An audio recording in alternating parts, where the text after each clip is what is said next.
Get ready for another episode of The Awake Space. I'm Lori Rivers, your host. And this is where you come for inspiration to help you with your aspirations and get some of the most important astrological information you can find on the internet to make sure you're up to date with the latest going-ons up there, because as above, so below.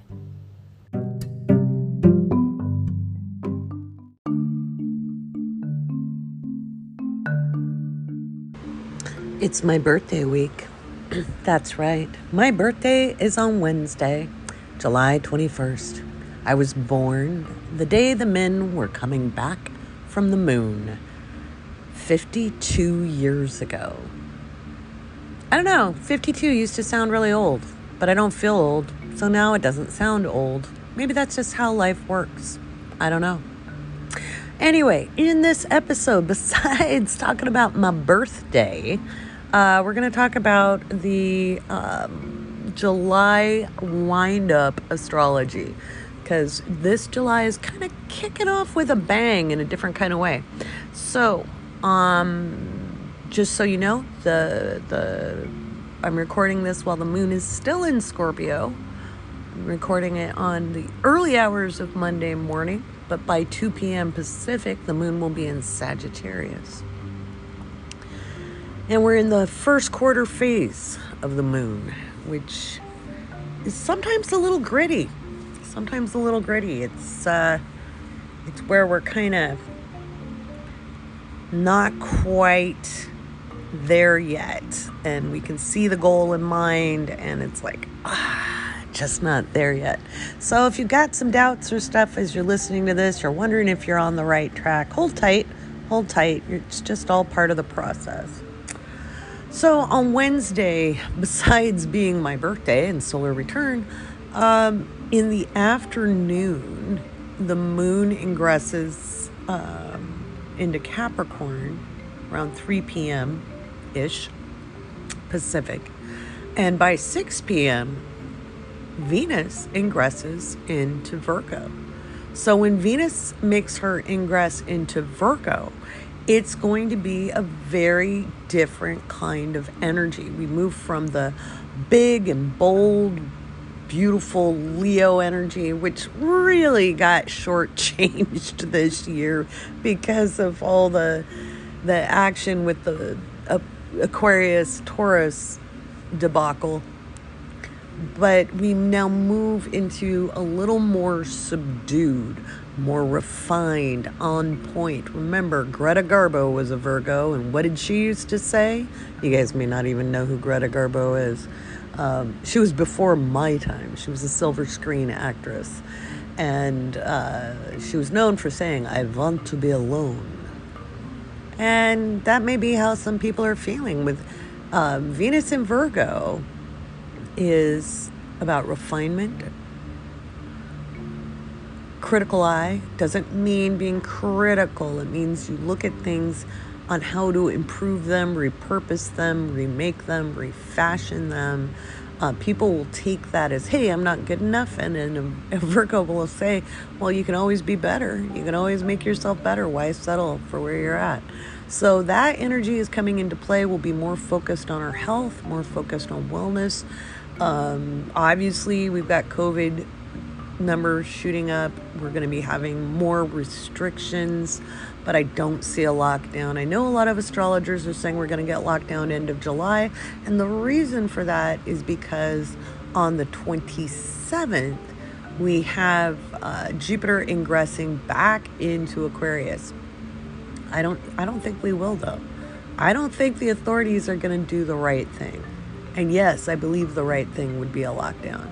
We could prevent a whole lot if we just decided to be honest about our society and culture and say, all of it's made up, we can refashion it any way we want, and in order to benefit the greatest number of people, we're going to do the right thing.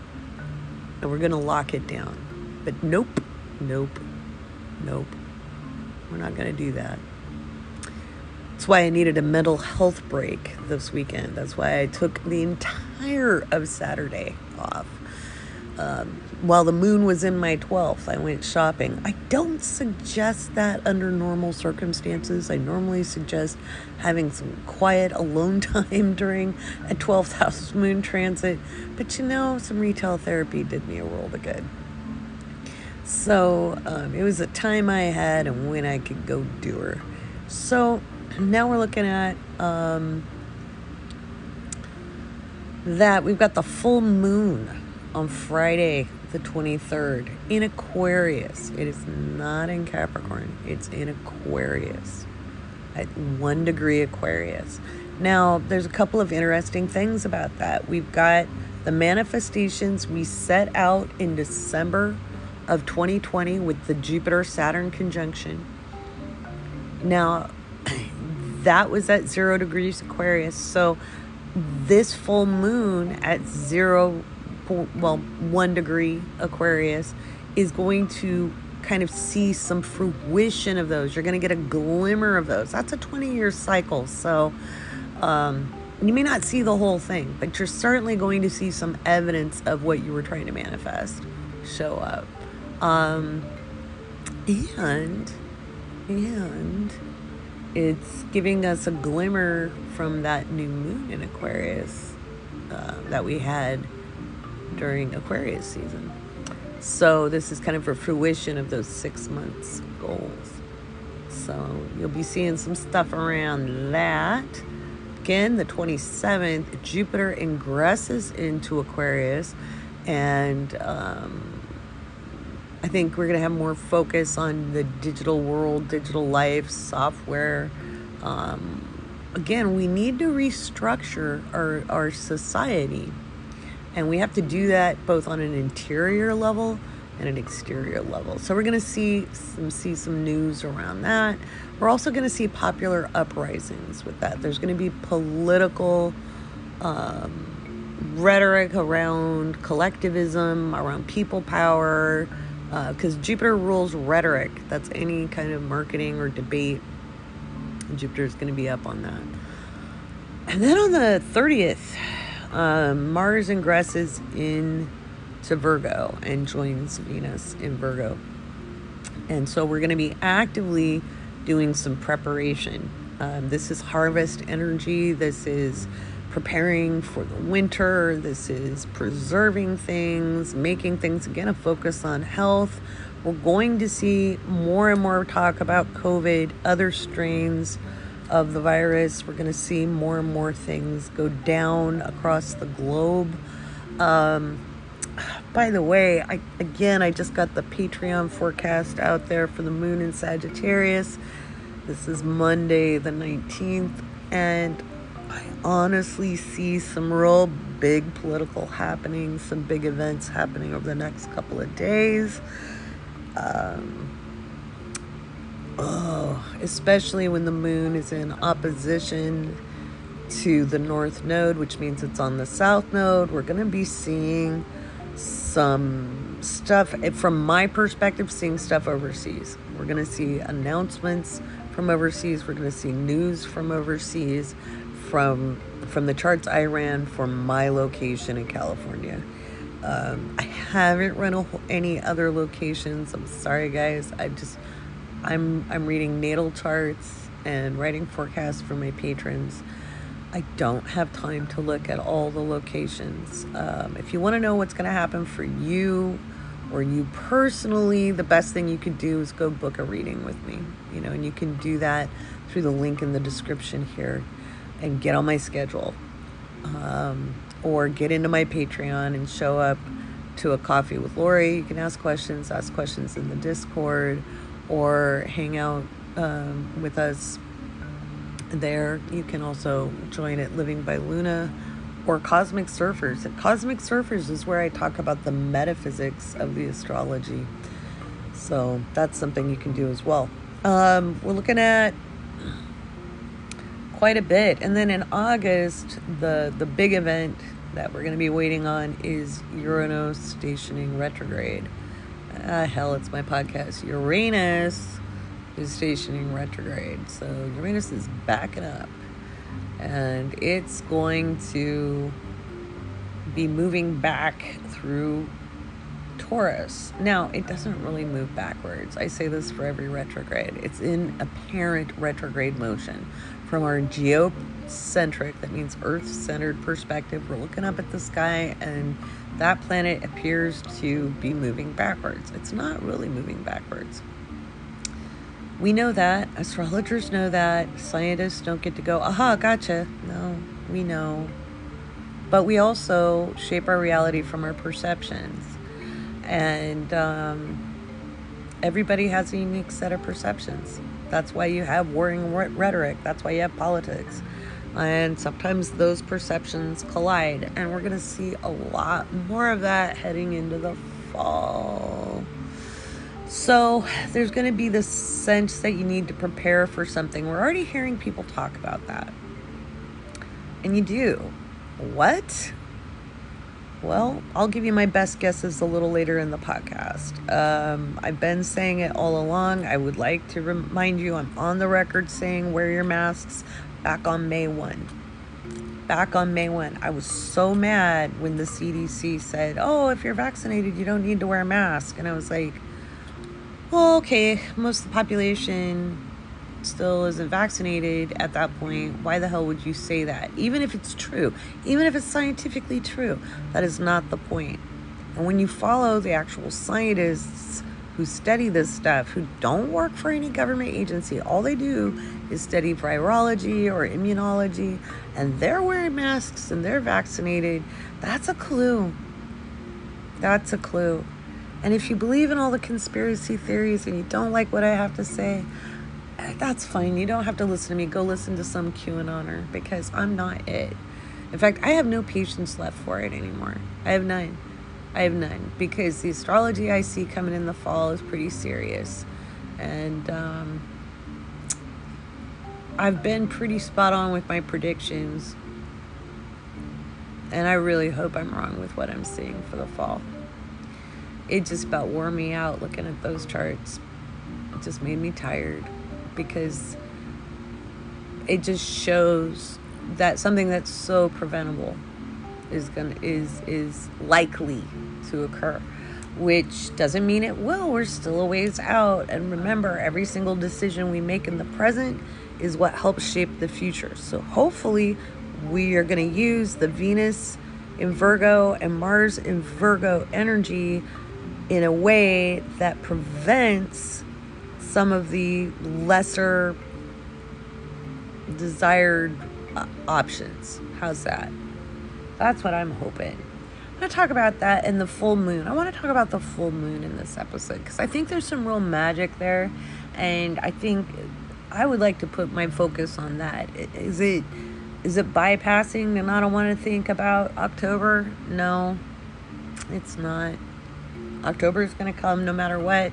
The astrology is what it is, but it can express in a multitude of ways. And I'd rather focus on something that can help that energy express in a more positive way.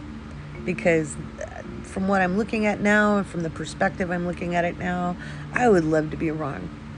So let's take a look at that. But first, I'm going to read out the new patrons because we got a bunch.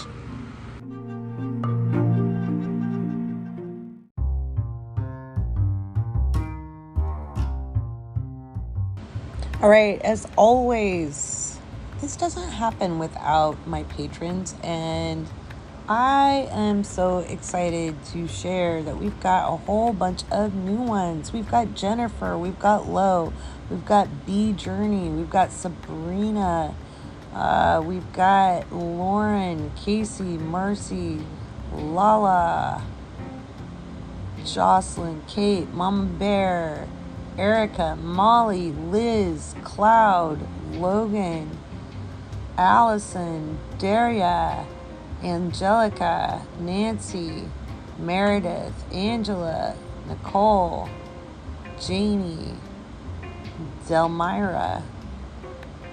Thank you guys. Thank you guys so much.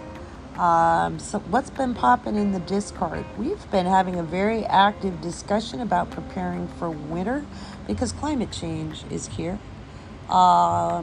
big shout out to Absolute, because Absolute is been helping me out and is helping making things comfy and cozy. Let's see, we've had some discussions around feeling responsible about healing, being healers. A lot of people in the awakening chat have been talking about what's going on, how they're feeling. People are looking at changing jobs and feeling the need to get ready again for winter is the big thing. We've been talking about generators and other fun stuff. People have been talking about their charts, which is great. We've got the Astro Classroom Fun, where having people go placement by placement, sign and house with memes, and this one has been pretty funny. We've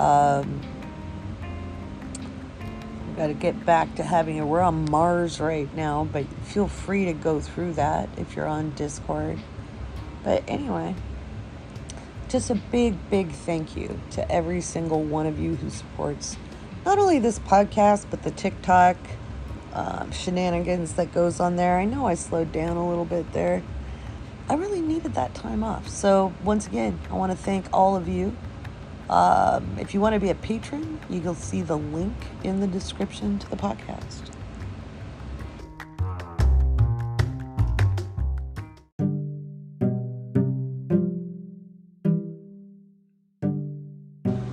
So let's talk about the full moon. The full moon is in Aquarius. Now, this full moon is not squaring off with Uranus. Same planet, different pronunciations, they're both correct. This is innovative. This is really kind of sharp, bright, full, and not just full moon, but a full resolution. This is a kickoff energy. This is innovative energy. This is manifesting something that's really forward-thinking, community-based. Wherever Aquarius falls in your chart will be illuminated by this. Its first house would be your sense of self, like really seeing yourself and your progress in a new light. All you Aquarian risings, you've been through a lot. And that would be if you started at 0 degrees Aquarius in your chart. So if you have, a 0 degree Aquarius rising, this moon is illuminating your rising. If you have like a 15 degree Aquarius rising, it's in your 12th house. So I'm not using whole signs, but so just keep that in mind. The second house is about security and creating security for yourself. The third house is about communication and kind of busyness, running around, doing errands, communicating, like local travel, like I said, errands, running around, going to the post office, going to the store, your texts, emails. It's a busy day. Fourth house is home, family, those types of matters. Fifth house is risk-taking. It's anything you do that you deal with rejection or the possibility it won't complete, because it deals with putting yourself out there, right? So whether it's dealing with kids or performance or gambling or dating, that's all a risk, right? You have the risk of rejection. Sixth house is work, health, and service. And why would work and health and service all be related? Well, often we're in service to others, and if we overdo it, we get sick, right? If we don't take out our self-care days, we get sick. So those are all very much integrally tied together. Seventh house is how we commit to ourselves and others and how we are in commitment. It is the house of marriage But I think in today's world, it's important to see it for what it is, which is commitment.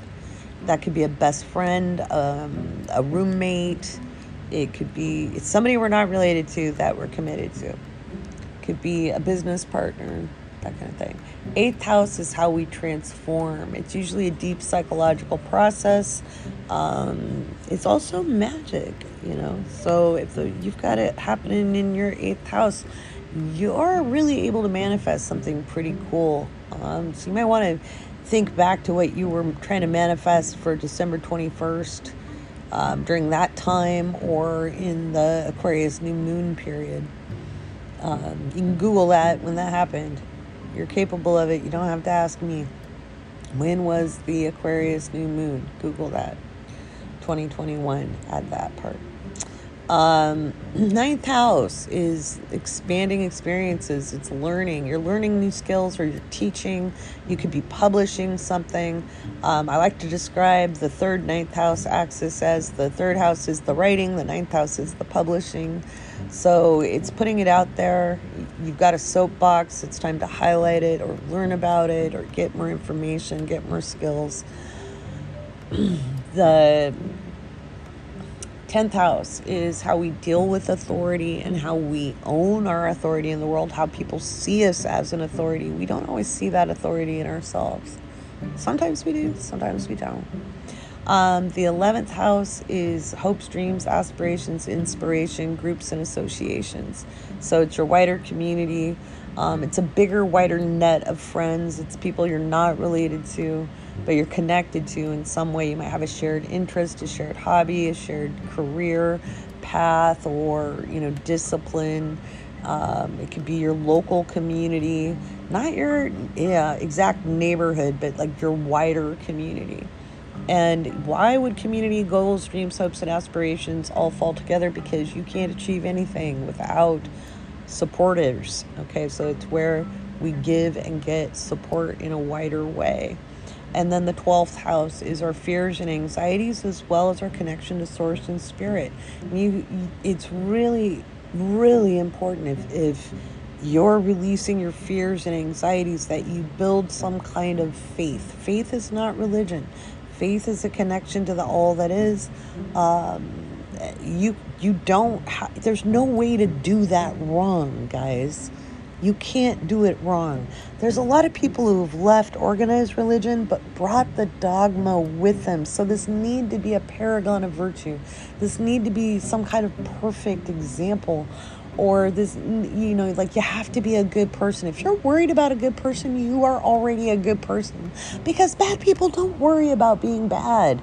If you're regretting past decisions or you made mistakes, everybody does.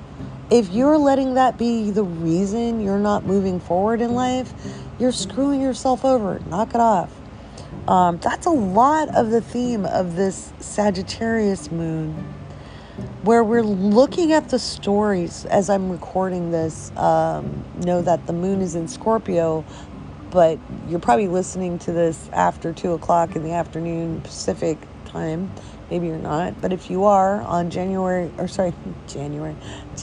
19th, 2:08 p.m., the moon ingresses into Sagittarius, and it makes an immediate square to Jupiter in Pisces. And it's making us take a look at kind of the situations that look bigger in the mirror, where we're making a mountain out of a molehill. If you're blaming yourself because you stole some candy when you were 8, let that shit go.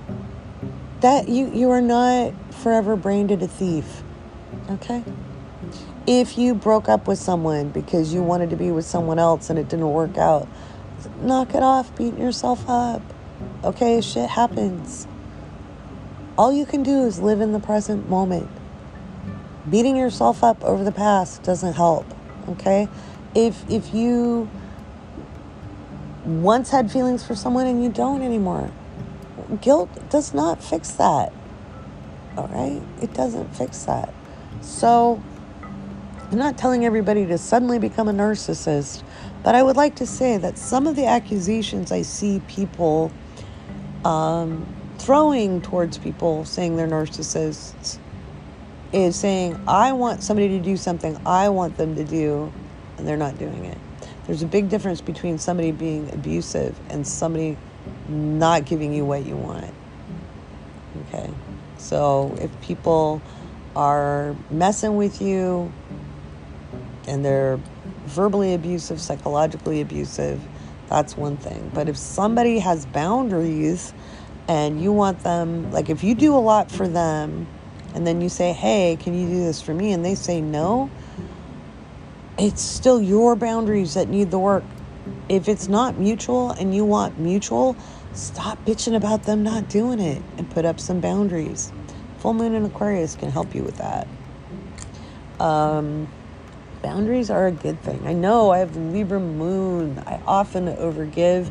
It was one of the reasons I was totally tapped out. And I was overgiving in my readings. And there's a reason I have 1 hour readings and 1.5 hour readings, and they're priced how they are. And so from now on,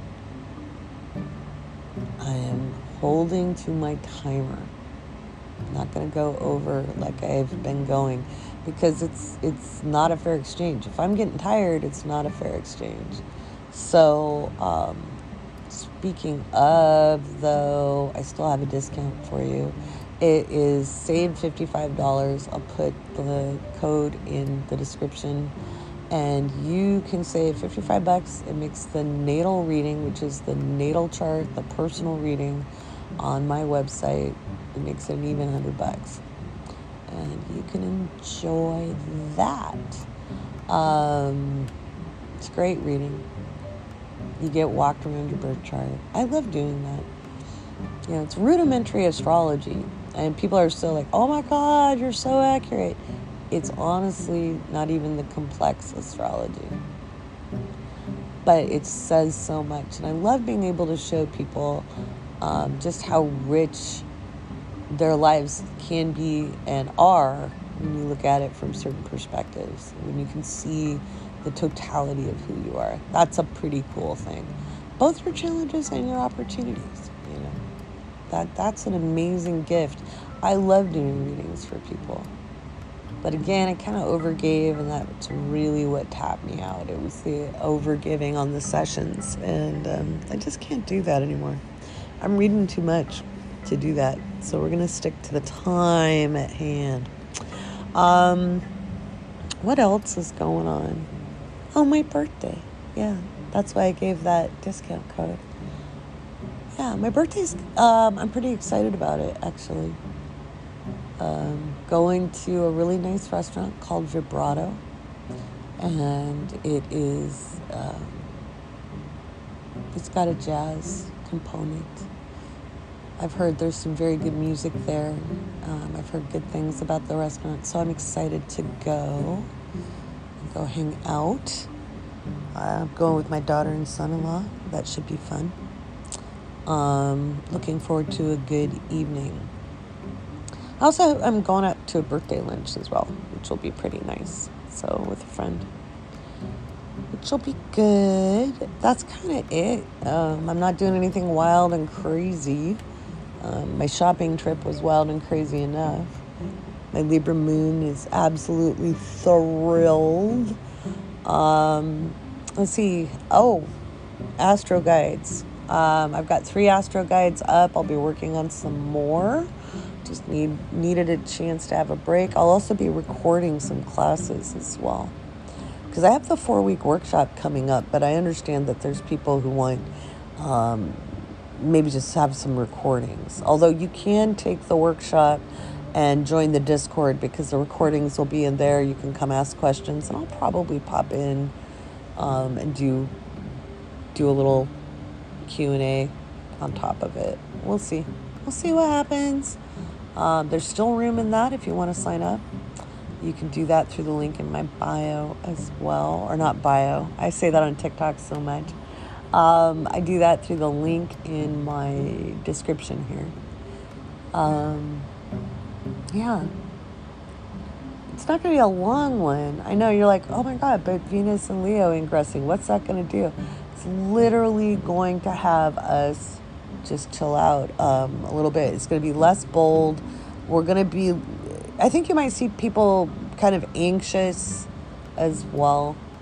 There's probably a lot of people going to have to return to the office, and I think we're going to see more and more people refuse that as the COVID numbers come out. People aren't going to feel safe to go back to offices, especially ones with central air, etc. And then again, preparing for winter. And that's a big one. We're going to see the weather turn pretty fast mid-August.